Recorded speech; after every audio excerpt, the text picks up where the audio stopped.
1, 2, 3, 4 e 5. 1, 2, 3, 4, and 5. Today, I would like you to join me on a story, and more than a story, a recipe that will support and drive innovation day after day and after day. And the preparation time is only 5 seconds. And there is one little ingredient that for now is secret that will again empower you to innovate and innovate and innovate. So why I'm so passionate about 5 seconds? Well, mainly for 2 reasons. One is because it doesn't matter how busy you are, you can always spare 5 seconds. And also because over time, I realized that little 5 seconds can be very powerful. There are so many emotions, so many ideas that can just spark in 5 seconds. So just to not leave it as a little cliche phrase, I want you to experience it. So I want you to imagine to be a CEO. Why do I say CEO? Because, well, if you own your company, most likely you have all the tools to drive innovation, to drive a change.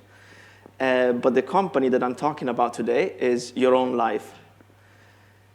And I want you to take the next 5 seconds to think about something that you would like to improve about your life, to learn about your life, to fix about your life. And it doesn't matter if you are in a happy phase, good enough phase, or struggling phase, is not the point.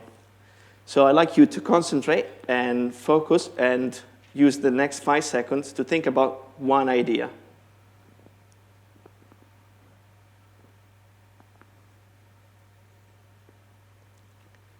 Now, you have a project, you are a CEO, but a project will not take you anywhere if you don't have any plan for implementation. So again, I want you to take the next 5 seconds to think about something that you will be doing every single day for a year to fix, learn, improve, whatever you thought about just a few seconds ago.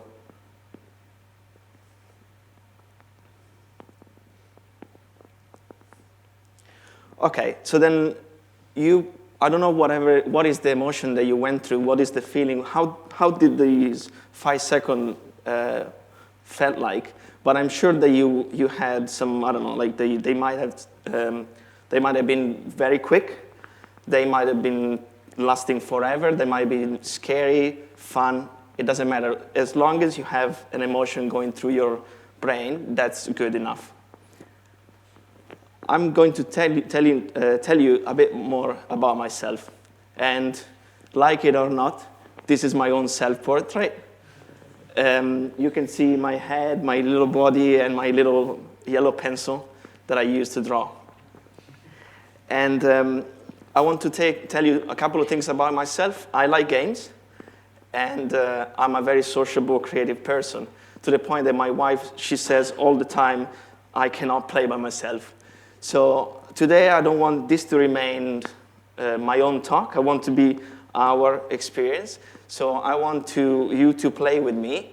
And so in the next few slides that I will share, whatever you like, if there is something that you relate to, you really like, you absolutely dislike, just I'm asking to raise your hand, okay? I will not pick on you.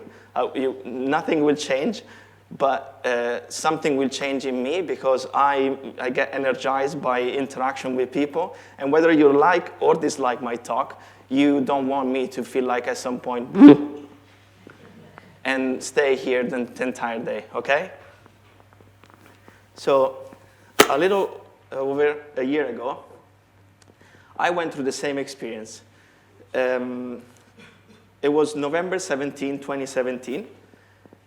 And at work, I was preparing myself for a work promotion, and I was going to start to lead a little team.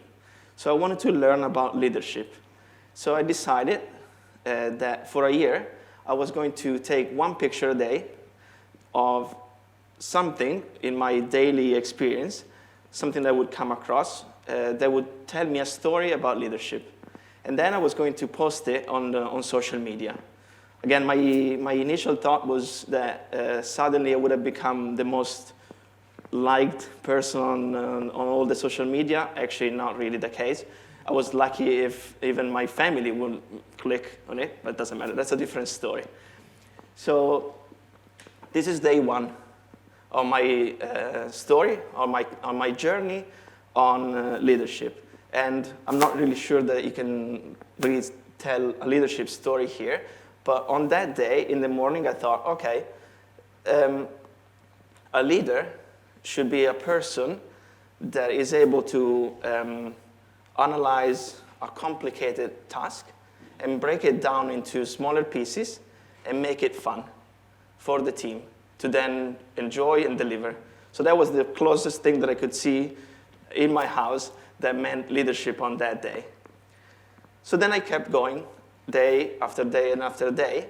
And what I thought it was going to be an interesting journey for me, a learning curve, suddenly became something very daunting, something heavy, homework, basically. So I started to lose interest, but I'm stubborn, and I wanted to complete the task.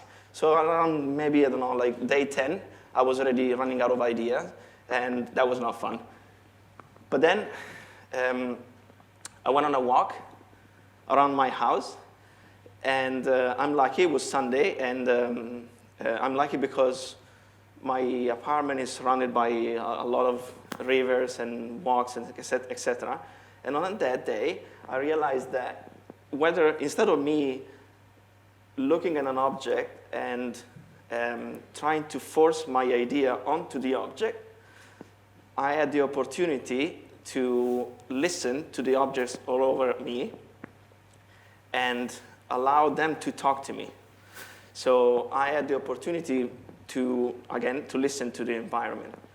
So these three pictures are simple pictures of reflection of trees in water, basically, but I called them the brainstorming meeting.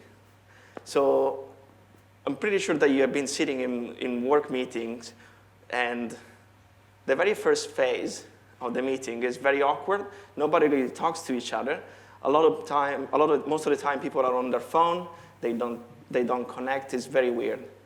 So, like in the picture on the left, in my brain there is the main branch that is the meeting table, and a lot of little branches that are all the people around the table, but static, disconnected one from the other.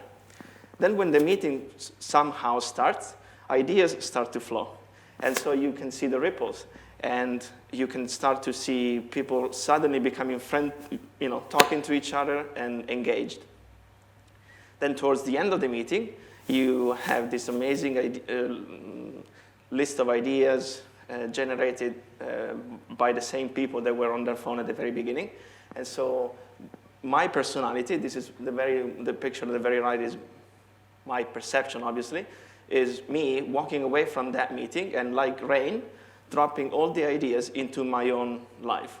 So what happened through that little walk on a Sunday is that I listened to the environment, and I then learned how to enjoy that environment every day at work.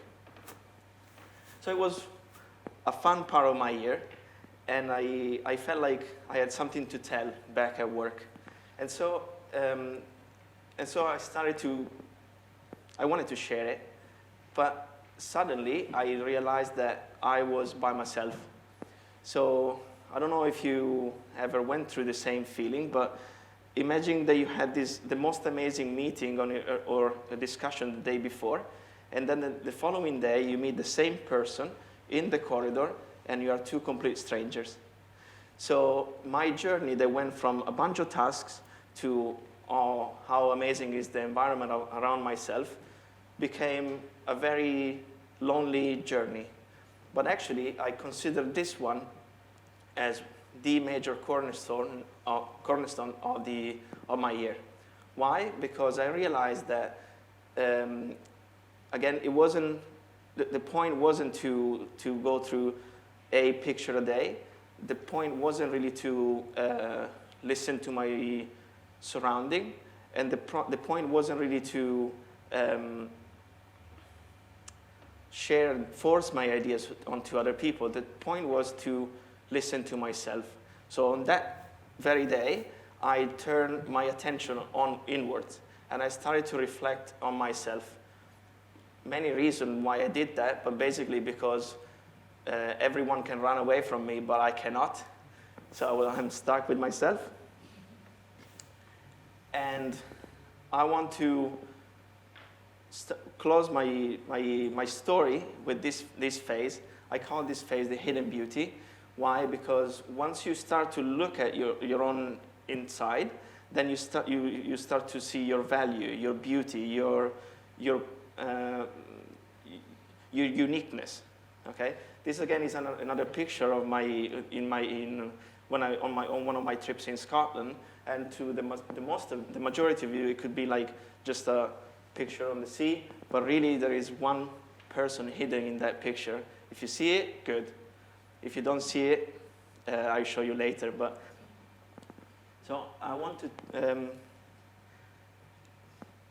to use these two pictures to reflect back on what I asked you to do like a few minutes ago.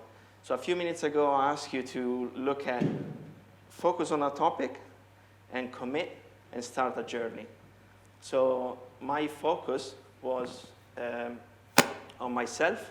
The journey resulted in me finding something beautiful, something to reflect and to enjoy.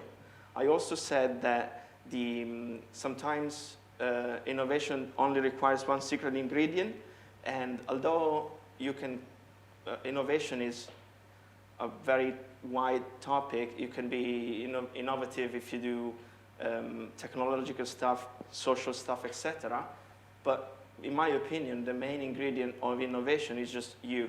You as a person can drive innovation. You can change. You can be a new self every day. You just need to focus and spend those 5 seconds wisely. And that's all my idea worth sharing. Thank you.